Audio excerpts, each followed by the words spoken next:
அண்மை செய்தியை பார்த்து வருகிறோம். இன்று நடிகர் விஜய் தனது பெற்றோரை சந்தித்து பேசியுள்ளார். நடிகர் விஜயுடன் இருக்கும் புகைப்படத்தை தந்தை எஸ் ஏ சந்திரசேகர் பகிர்ந்திருக்கிறார். விவரங்களுடன் செய்தியாளர் செந்தில் ராஜா இணைந்திருக்கிறார். செந்தில் ராஜா, பெற்றோரை நடிகர் விஜய் சந்தித்திருப்பது என்ன ஒரு பேசுபொருளாக இருக்கிறது? விவரம் என்ன? லாவண்யா, நடிகர் விஜய் இன்று தன்னுடைய தந்தை எஸ் ஏ சந்திரசேகர் மற்றும் தாய் சோபனா ஆகியோரை சந்தித்து புகைப்படம் எடுத்துக் கொண்டிருக்கிறார். நிறைய நேரம் பேசியிருக்கிறார்.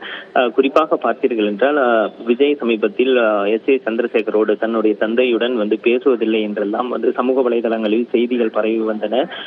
அந்த நிலையில்தான் ஒரு 2-3 மாதங்களுக்கு முன்பு SAC உடல்நலக்குறைவு காரணமாக மருத்துவமனையில் அனுமதிக்கப்பட்டிருந்தார். அதற்கு பிறகு இல்லம் திரும்பிய அவரை விஜய் சந்தித்து புகைப்படம் எடுத்திருந்தார். அதற்கு பிறகும் அவர்கள் இருவரும் பேசிக் கொள்வதில்லை என அவ்வப்போது சிலர் சமூக வலைதளங்களில் கருத்துக்கள் பதிவிட்டு வந்தனர். இந்த நிலையில்தான் தற்போது நடிகர் விஜய் தன்னுடைய தந்தை மற்றும் தாய் ஆகியோரை தன்னுடைய அலுவலகத்திற்கு வர வைத்து அங்கு சந்தித்திருக்கிறார். அந்த சந்திப்பு சில மணி நேரங்கள் நீடித்ததாகவும் அதற்கு பிறகு புகைப்படம் எடுத்துக்கொண்டு அவர்கள் திரும்பியதாக கூறப்படுகிறது. லாவண்யா, விவரங்களுக்கு நன்றி செந்தில் ராஜா.